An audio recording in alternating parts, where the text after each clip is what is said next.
If you are experiencing foundation issues, get a free estimate from Ox Foundations. It's 5:30 now after the hour, and this gentleman needs no introduction, the head football coach and athletic director at B.B. Comer High School. Coach, we got spring football coming up, and we got a big event coming up scheduled for this weekend, and you still cooking chicken, aren't you? Yes. So being the AD, I'm also the track coach. So just with any school function, you have to raise money, you have to raise funds. So something we haven't done in over a year now because of the COVID stuff is our chicken queues. So smoked chicken halves. We do smoked chicken half, bread Coach and Fossett, chips. that's a lot of chicken right there. Yeah, that's a lot of chicken. That's actually an old picture from a couple years back. I think that's about 500 halves. Wow. So, but yeah, we've kind of got this down pat now. So, as a matter of fact, we've done it. My dad and I picked this up from my hometown. They used to do it like once a month. They would do Who it. built the grill? I've had a couple welders put the grills together for me and things like that. So there's really an art to it. Like I've got two new coaches, this year, Coach Safford and Coach Strickland. They're going to help out with it, and they're like, "How do you do this? How do you?" And they're trying to figure it out. I was like, "Look, just be ready." I said, "We'll put a rack on top of another rack, and you'll flip 45 chicken halves at one time." And they're like, "There's no way," So we've kind of got it down to an art, and but it's a great fundraiser for our schools, and we'll do another one in the summer with football program, but. It's a good value for you always look for as an AD and you're looking for fundraisers. You want fundraisers that are going to be successful. You want fundraisers that are going to appeal. So there's a lot of stuff out there. We can do $40 cheesecakes, or we can do these other things. This is a great value, great bang for your buck, and I know it's a good quality item because. You think you can get that for $10. You go to a fast food restaurant. Sure. You're going to spend $9 on a cheeseburger and fries and a drink. So it's a good value. The kids are selling the tickets. We've gotten great support community-wise. Home Depot's donating the charcoal and lighter fluid for us, and got some guys that donate the wood for the smoke flavoring, and Jay Sports Grill's donating the chickens for us this time. So.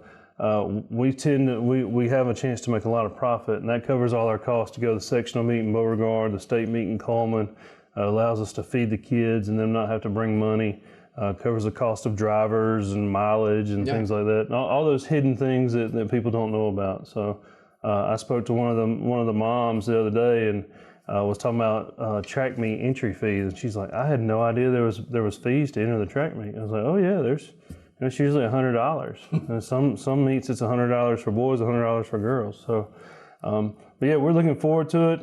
The weather has got me very, very concerned. So, we're going to make we'll make an announcement this afternoon. I'm keeping an eye on James Spann and kind of what he says.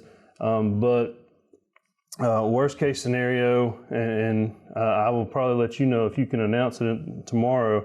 But worst case scenario, we'll back it up a day. And we'll just move it from Saturday to Sunday and keep the same pickup time.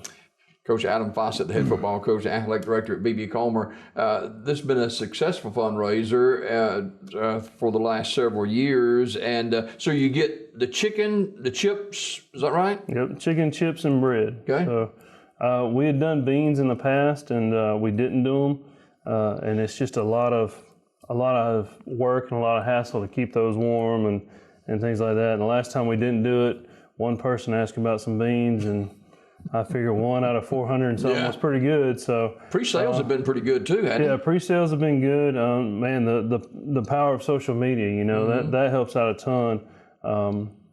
Getting the orders and stuff like that, and I just write it all down, and those people show up. But the kids have done a decent job selling the tickets.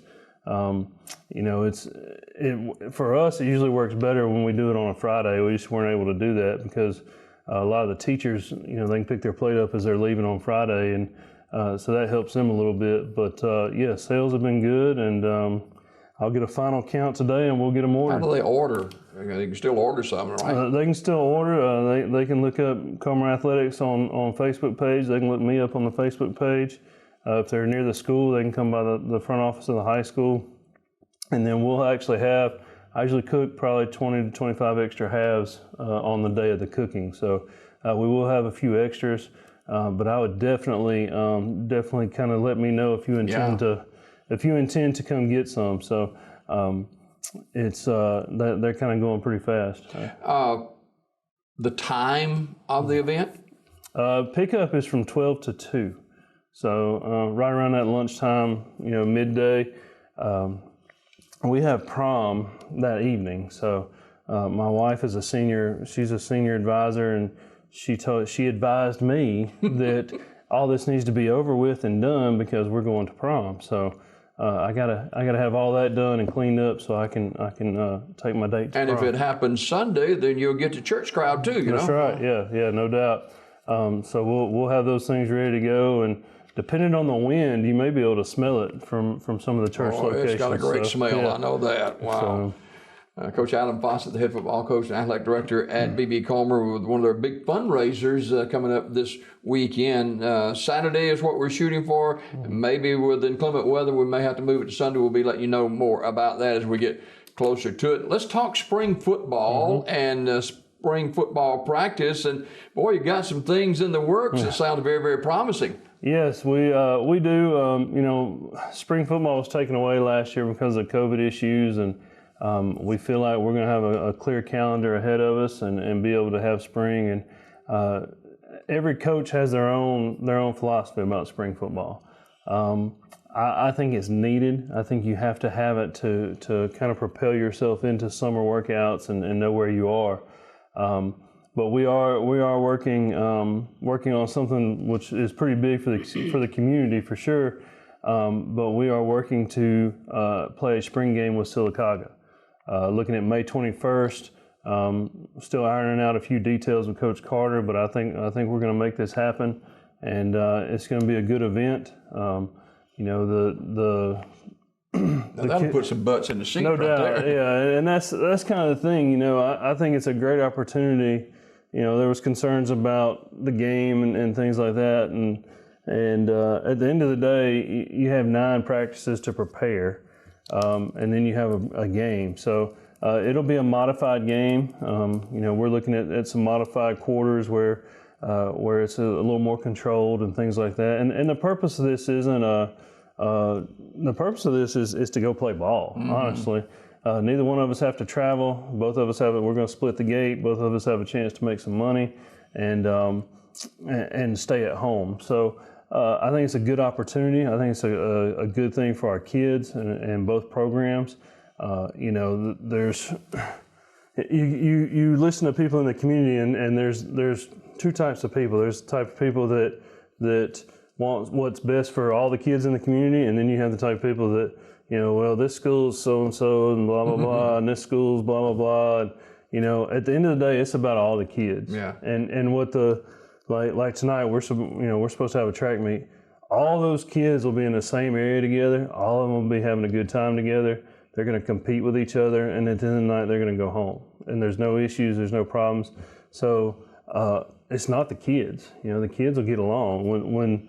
If we're able to iron this out and get it done, the kids will kind of talk back and forth and get in each other's ear a little bit about it. But about 95% of it's in good fun, and they know, hey, when this is over, we got a summer program we got to work on. They got a summer program they got to work on, and we're gonna have takeaways from both sides that we need to get better at, and then we go on our respective schedules. So, but we're looking forward to it, and it's I'll go a step further too with us.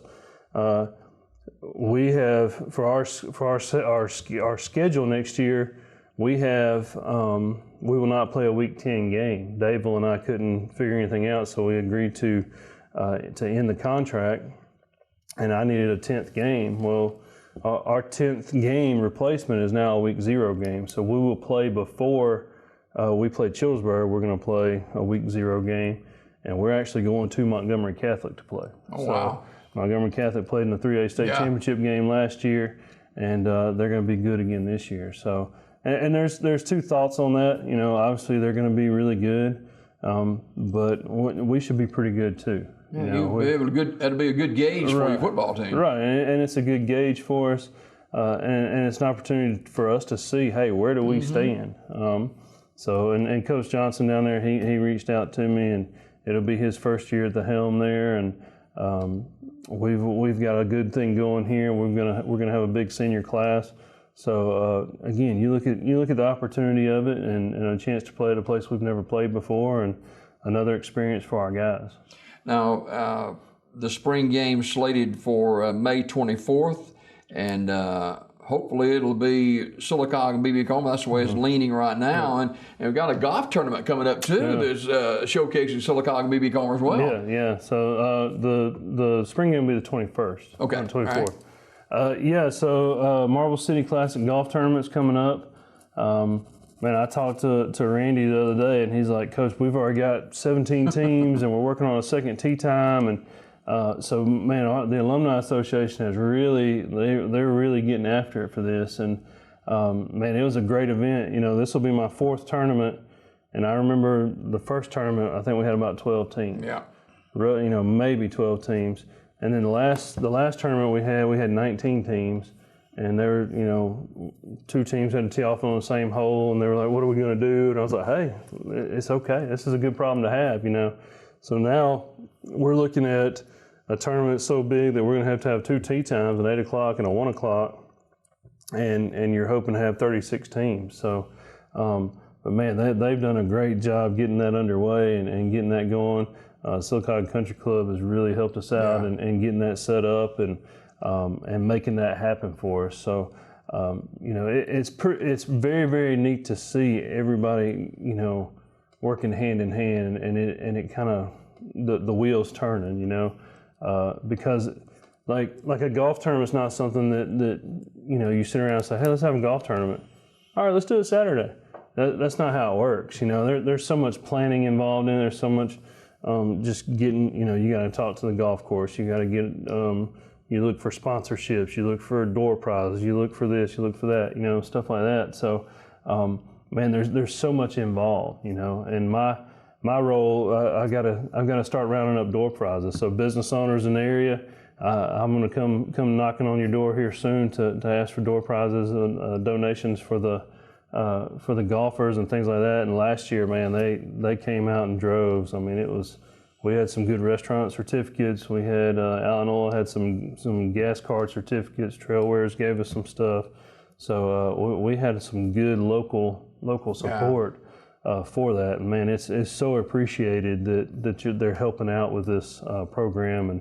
And I think it's everybody scratch everybody's back. It works out well, because if a guy gets something from a Trailwares and they take that bag home and it says Trailwares on it, then their wife sees it, or they're like, it's good advertising. It's great advertising. And then they go in the store, and then you're hooked because you can find something that you want, and you get it, and then all of a sudden you're coming back, and so forth and so on. So it works well. I think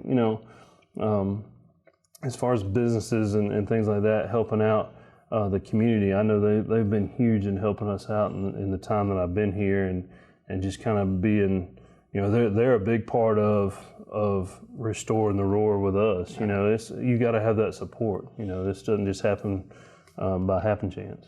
Coach Adam Fossett, the head football coach and athletic director at BB Coleman, our guest for a minute or two more this morning. And, being the athletic director and head football coach, you're also the head track coach too, and you got an event coming up scheduled tonight. No doubt. We have a big track meet tonight here at Sylacauga, and Coach Crawford runs the track program over there, and they do a good job, running. I've been to track meets that really last all night long, like literally last all night long, and he'll have 10 or 12 teams there tonight, and we'll run through it and be home at a decent hour. So it's a great opportunity for us because it's close by.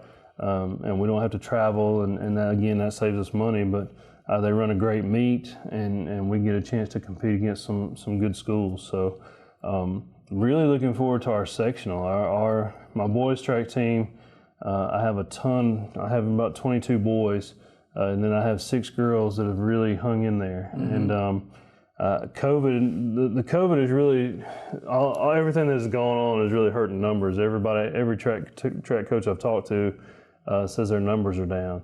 but our numbers are down because prior to this time last year when everything hit, I had about 30 boys and about 20 girls. Wow. So we had a huge group. So, but my boys really have a chance to perform well at the sectional meet, and I think we have a chance to come out of the sectional 1 or 2 if we perform well and qualify a lot of guys for state.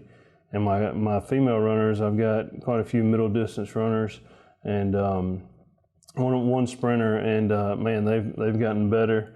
I have a young lady that's never ran before, and I asked her like the first 2 practices, I was like, well, how did you decide to do track? She's like, well, my boyfriend runs track. I was like, okay. I said, so you've ran more in the past 2 days than you have probably in the past 2 years? Yes, sir. And she was out of breath. But every meet, her times are getting better, and she's getting better, and she's like, you can just tell. And I asked her last week, I was like, you're starting to like this, aren't you? A lot of sports being offered through schools and through the Alabama High School Athletic Association. And I just noted this week where they've sanctioned girls flag football for the fall. They have. And I've been getting a lot of questions about that. And I think a lot of other coaches in the area have been getting a lot of questions about it. And I'm going to say this. I think it can be something great. I think it could be a very good thing. I think that obviously there's girls in all schools that want to be active and want to be out there, and if we can get them out there playing ball and they're not going home doing nothing, then hey, that's a win. Okay.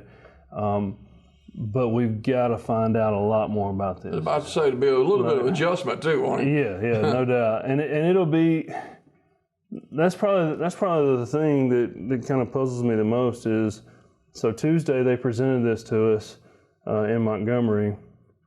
Said they've partnered with the NFL and the Atlanta Falcons. A couple PR people from the Falcons came in, they showed a couple videos, and they said, hey, we're sanctioning this for the fall of 21. And we want to have championship play the same week as the Super 7 and this, that, and the other. Well, there was no discussion about like rules or, timeline or, so we've got to get some details. And I think they'll probably roll out some details in the next week or 2 about it. But we've got to know like the parameters of it. And, just think about the officiating of it, Like, are the same officials that we use supposed to officiate flag football? Or, I talked to an official and he's like, I get the gist of flag football, but like as far as actual rules, I don't know what rules it's going to be. And if you look up flag football rules online, you get a conglomerate of different rules. So, but we'll kind of wait and see what they do, and we'll have an interest meeting, and if there's interest, then we'll pursue it. It's again. Let's sell some chicken this weekend. Tell us all about that again before we go. Yeah, I'm ready to roll with that. So track team will sell chicken halves. Tickets are available now. You can contact me through the Comer Athletics page or my personal Facebook page if you want tickets. Ultimate plan is to cook Saturday. Pickup is from 12 to 2. That pickup will be behind the school between the field house and the gym. We'll have a tent set up, and we'll have some people preparing plates. And then if the weather is bad, I'll make an announcement through social media and let you guys know. We're going to back it up a day, and it will be Sunday, and then it'll still be ready from 12 to 2. So. All right. Coach Adam Fossett, the head football coach and athletic director, B.B. Comer High School, our guest this morning. Coach, always a pleasure. Look forward to the spring game too, man. Sir. More Daybreak just ahead. Don't go away.